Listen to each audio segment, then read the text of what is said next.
Yavapai Broadcasting and the City of Cottonwood proudly present Inside Cottonwood, an inside look at the decisions and issues of the City of Cottonwood. Brought to you by Arizona Smile Designers.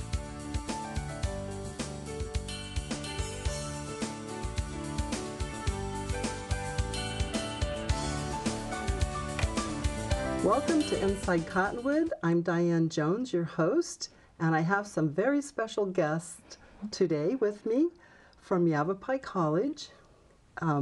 We have Linda Evans from the Verde side, and then we have Jane Hirsch, who is, I guess, the director of all of it. And we're going to talk about Veterans Upward Bound, and all these programs that you have for veterans that are just amazing opportunities for them.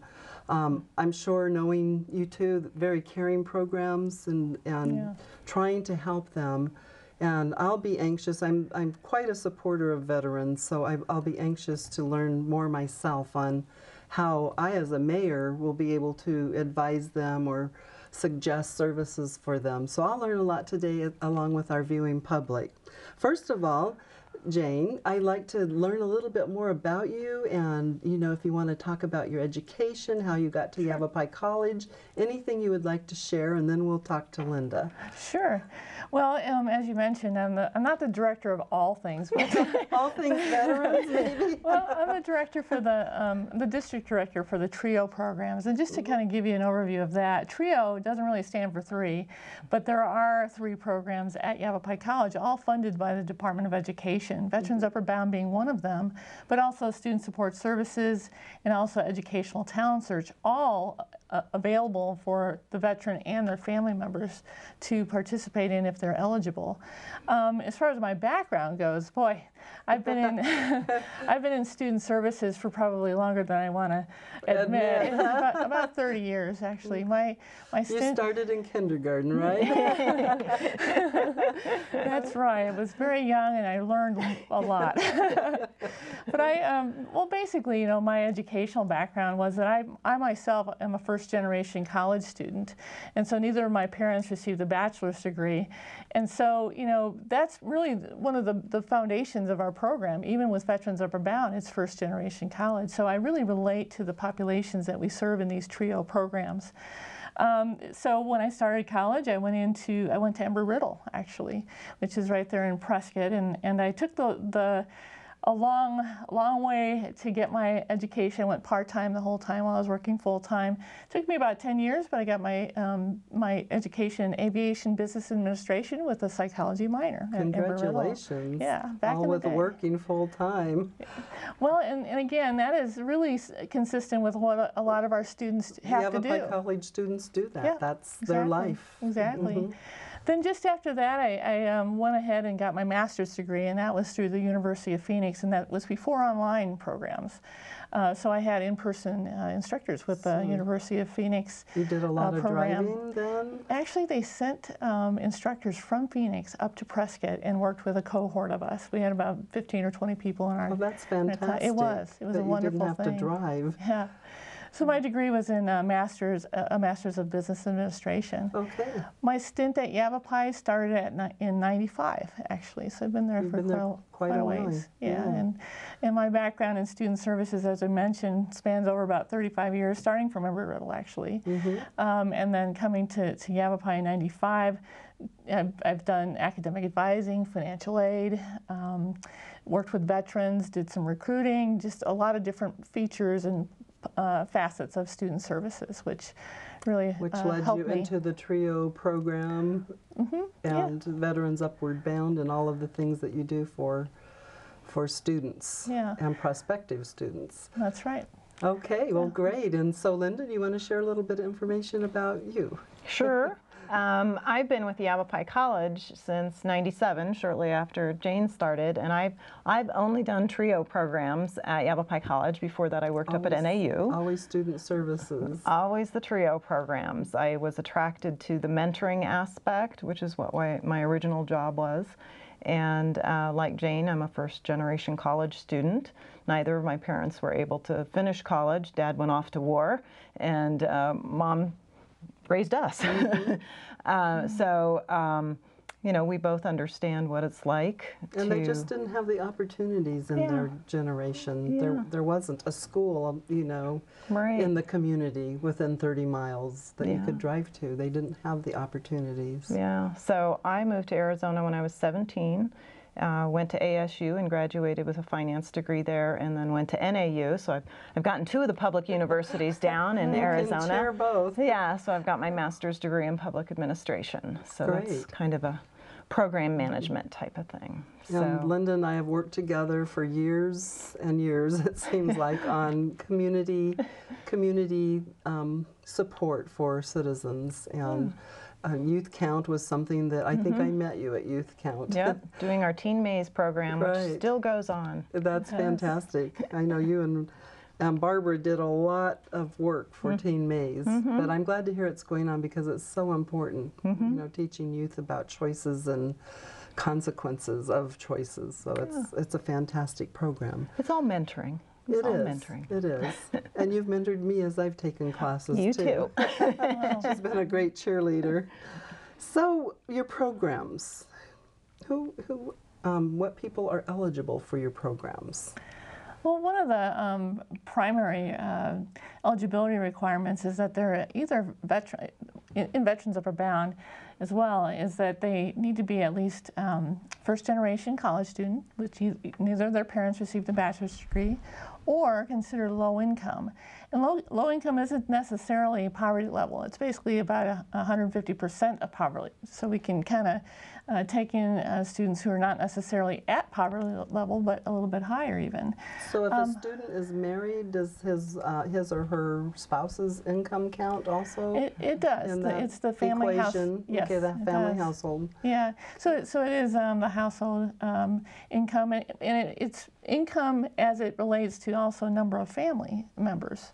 So, you know, it can be if there's a family of 5 and, you know, the income is in the 40s, it still could be considered low income by federal regulations and guidelines. The other piece for Veterans Upper Bound particularly is that the veteran has to have served at least 180 days active duty and had a discharge other than dishonorable to be qualified. And there's one other piece where this program is pre-college. So it's all about preparing the veteran to be ready for college level work. So it's before they actually enter college. This program prepares them for that. Testing and helping them find out where they're at and what they need and prerequisites and that sort of thing before they actually get into college, it sounds like. Right. We actually offer refresher courses in math so that they could, for example, and there's a whole list of other courses that we offer, but when it comes to math, we are able to save them time and money by helping them with their refreshing their skills in math, and then hopefully increasing it by at least 1 level in order for them to get nearer to the course that they need when they first enter college. Generally speaking, our veterans spend about 2 to 4 months with us to get ready, and then they typically will go into the semester that's following. And you help them with career, ideas for careers if they don't quite know what they want to do or where they want to go. Now, is this age limited? I mean, are Vietnam veterans eligible? Absolutely. Or, you know, any veteran, a Korean veteran? I mean, there's no age group. I was just telling Jane I saw a wonderful 82-year-old yesterday. So. Wonderful. That's fantastic. Right. Yeah. And in fact, just to add one other feature of the Veterans Upper Bound program, which is not typically the case anymore, but you know, back a while ago, the military did not require a high school diploma or GED. So if a person is from conflicts from the past that didn't earn their high school diploma or GED, we can help them with that as well. Great. But for the most part, the military requires a high school diploma or GED anymore. So the younger veterans coming out have that already. And they just need to sort of dust off their academic skills and get ready for college. Do you find that when they come home that it's hard for them to find a job and that's when they might seek you out? Or are they already looking to? I think a lot of veterans even sign up because they get educational benefits and they're looking when they're finished with their service to use those benefits and get their education if they didn't do it before they went in. And then if they did that, they usually go in as officers and that. So. Yeah, well, you know, as far as veterans coming back, you're absolutely right. I mean, it is a little bit difficult these days to get employment, and those veterans benefits are a big piece of what they need in order to get that income, in order to you know, make a living while they're attending college. The thing that we, and I want to say this out front, you know, is that our Veterans Upward Bound program, they're not able at this time to get their veterans benefits while they're attending with us. But if we can convince them that it's worth the time not getting their benefits so that they can use it on the other end after they prepare for college, and this is why. Very often a veteran may, because they want to get into those benefits and get going, they may be a little disenchanted with college if they're not doing well right off the bat, if they didn't take the time to actually know what it takes to transition into college. So if they are in a situation where they end up dropping out, it actually makes it worse for them to get back to college, because now they owe the Department of Veterans Affairs their funding that they received if they dropped out during the middle of a semester, for example. So that's why we want to catch them before they start, so that they don't get in a situation where now they have a huge debt to pay back if they dropped out in the middle of a semester.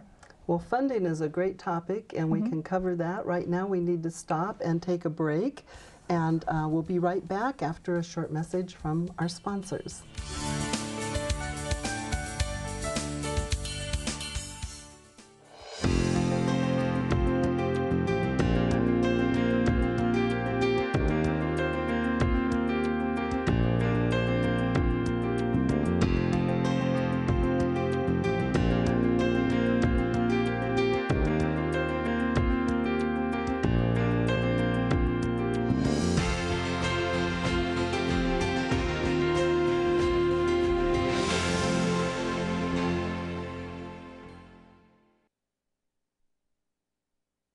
Did you know the average 6-room house collects up to 40 pounds of dust, dirt, and mites each year? Air duct cleaning not only makes the air you breathe healthier, it saves you money by allowing your heating and cooling systems to run more efficiently. Dryer vent cleaning also improves efficiency and safety. The oldest vent cleaning service in the Verde Valley, Brandywine Air Duct Cleaning, is your answer. Professional, quality service, and great attitude. Brandywine Air Duct Cleaning, 634-5149. Ask about senior discounts.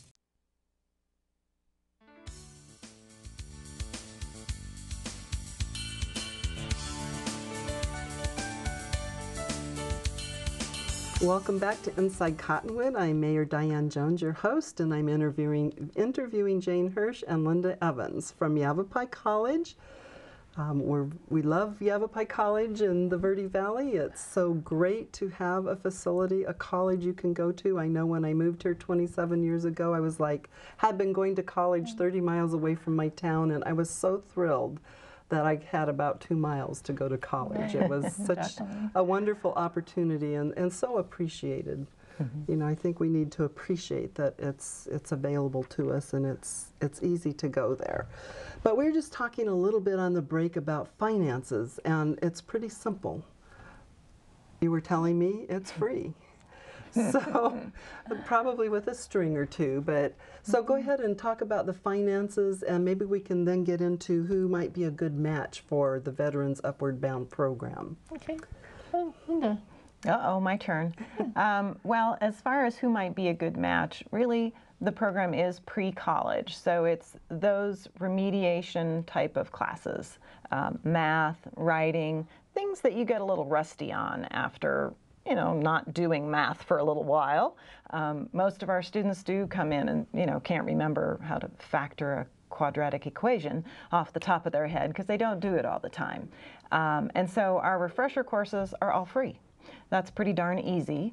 As far as who might be a good match, it's a veteran who wants to go to college, maybe is a little concerned about knowing the ropes. We talked earlier about college being sort of like a foreign country. We have a foreign language, we have different paths you go. Absolutely. So we talked about the word coaching, and so you just kind of consider yourselves coaches to getting these questions answered and assisting them. So as a program coordinator or as an advisor for the VUB program, what we would be doing is talking to the veteran and seeing what their dreams are, seeing what they want to accomplish in their lives, and sort of examining, okay, you may not want to go to Yavapai College. Maybe you want to go to NAU or to ASU or to Embry-Riddle. We can help you there too. We aren't necessarily just taking people who want to go to Yavapai College. They can go anywhere. So because you've been creating these collaborations with the universities, I think most of them in the state you have a relationship with now. So we can help them apply for college, apply for their veterans benefits if they still have GI Bill benefits, which are very complex. We can help them apply for federal financial aid, certainly apply to the college or university programs. Sometimes it's a little daunting to do that task. So we can kind of sort things out, help them navigate a little bit better, get them refreshed on some of their skills. And if they come into the program, a lot of times people, you know, the world doesn't revolve around the college semester. And so maybe they come in October, well, we can still help them. Maybe they decide they want to come to college in February, but the semester has already started. They can still start with us and get refreshed and get all their applications in and be ready to start where they want to start without taking off the tail end of their GI Bill. You only have so many years to get that done, and you don't want to waste that time or the money. So it sounds to me like you work with them to develop confidence. And if they don't have the confidence to think that they can actually do this.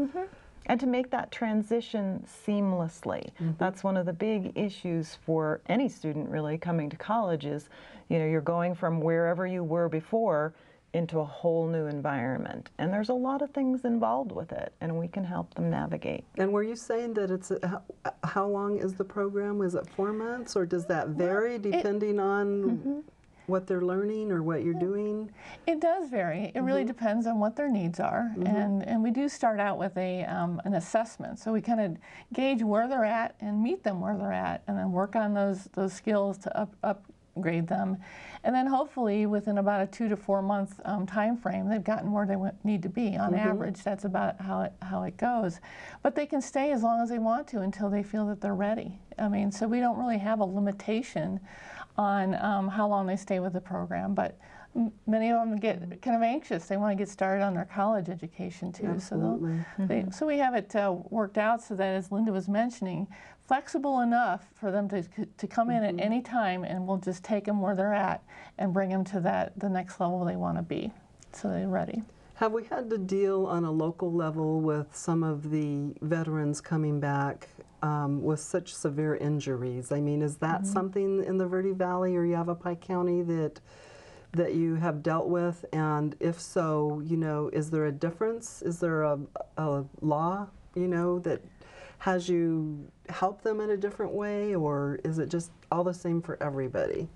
No matter what they're... Well, it's all the same in that it's all different. Okay. It's very unique. It's very one-on-one. Change is the only thing constant. Right. And I think, you know, from my personal experience here on our campus in Clarkdale is that we've seen more of the post-traumatic stress or traumatic brain injury type of injuries, not so many of the obvious, visible things. But they're still just as painful and hard to get through. And and there's coping mechanisms for no matter what's going on. And you know, Jane and I have both worked in the TRIO programs where about 1/3 of our population has one kind of disability that you may or may not see, or another. So we have that to draw on, and we use their experience to help. How can I help you best? Right. Well, that's fantastic. So services, we've kind of talked about services. We've skirted around, but now we'll get to the meat of it. Okay. What kind of services specifically are available that you would like to share if there's a veteran out there watching the program who is getting interested in, oh, you know, this is something that can help me. What can you do for him or her? The services are the main cornerstone of the Veterans Upward Bound program are those refresher courses, and we have them in math all the way up through basic, all the way up to pre-calculus. We have literature, we have reading, we have language, and by the way, we're using Rosetta Stone to help veterans at least get a basic understanding of some of the language in Spanish. You know, that they can kind of operate in that way and get them an introduction to language. We also have composition, so writing skills. We also have a whole array of college success workshops. For example, time management. How do you balance life and family and job and school all at the same time? And another thing, you know, like critical reading. Like sometimes you don't read a biology book the same way as you would, you know, a novel, for example. You don't sit back in bed and read a biology book. Or reading something on the internet, how to critically analyze it, because, you know, everything you read on the internet is not necessarily true. So critical thinking skills. Exactly. Like. Get them to that, prepared for that kind of thinking for college. You know, there's just a whole array of things that we offer them in terms of those workshops. And also the other piece of it is the mentoring. As Linda was saying, you know, the coaching aspect. For them to be able to have a person, a point of contact, and in this case, Linda is our point of contact for the Verde Valley campus, to be able to come back and talk to them. Hey, how's it going? You know, how's it working for you? How's that math? The follow-up. The follow-up, exactly. And very often we'll hear things like, yeah, you know, I did really great on that. I did better than I thought. I surprised myself. Huh? Exactly. And those are great things that we get to hear from our veterans. And then as coaches and mentors, you can go, I'm so proud of you, and great job, and let's take the next step. Yeah. And it's all about helping them build that confidence and realize that, you know, it's okay to ask questions. It's okay not to know everything. It's okay to need help. And just be able to ask for it when they need it. We also, as far as other services, we also have a very good, solid foundation with connections in the community. We will basically refer our veterans who need perhaps mental health services, for example, to professionals in the community, or other agencies, like, for example, that provide support to homelessness. In fact, Linda and I were talking a little bit this morning about Catholic Charities. I just got that notice, and so that's, yes. So there's, and then I read on your blog about women's homelessness veterans, and so there's just a lot out there. But so how are you collaborating or coordinating with Catholic Charities on their homeless project? Because I would assume that you don't do everything yourself. You reach out and you collaborate in the community with all the organizations, Catholic Charities and others who help. Yeah, so we're basically having that connection with them, having a point of contact at those various agencies. And by the way, it's also the Department of Economic Security, the Unemployment Office, U.S. Vets is another agency that serves homeless veterans, and also some job readiness types of things. And then also the VA itself. The VA hospital is another source of people that we help serve. Anything else, Linda, that you can think of? The one class that I did want to mention, because it is an issue for a lot of our students, especially if they're returning, is the computers. You know, there are a lot actually of some that don't have computer experience and knowledge. And are a little afraid of it. You know, perhaps they they've didn't always grow up playing Nintendo, huh? Right. Perhaps they've always done something with their hands or whatever, and they never needed a computer. Well, now 80 to 90% of jobs either require a computer on the job, or you have to apply online. So if you don't know how to do a resume, and if you don't know how to access those job applications, we can help with that. And some veterans, I mean, their jobs are fighting wars. They're out in the field, and so they wouldn't possibly be using computers. They would be using other tools for how they need to do their jobs there. Absolutely. So that's very interesting. Well, we're just about ready for our second break, so we'll take a break and we'll be right back after we hear a word from our sponsors.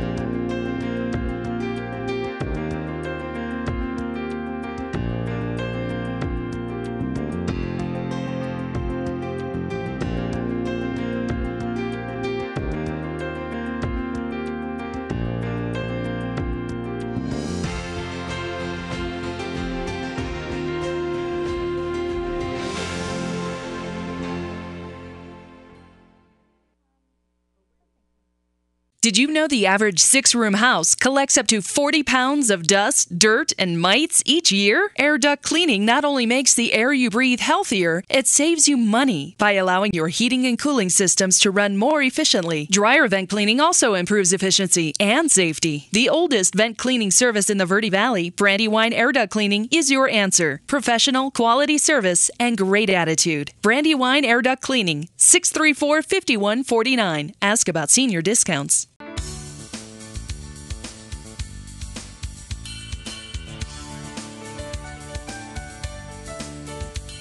Welcome back to Inside Cottonwood. Mayor Diane Jones, your host, and we have Jane and Linda with us from Yavapai College.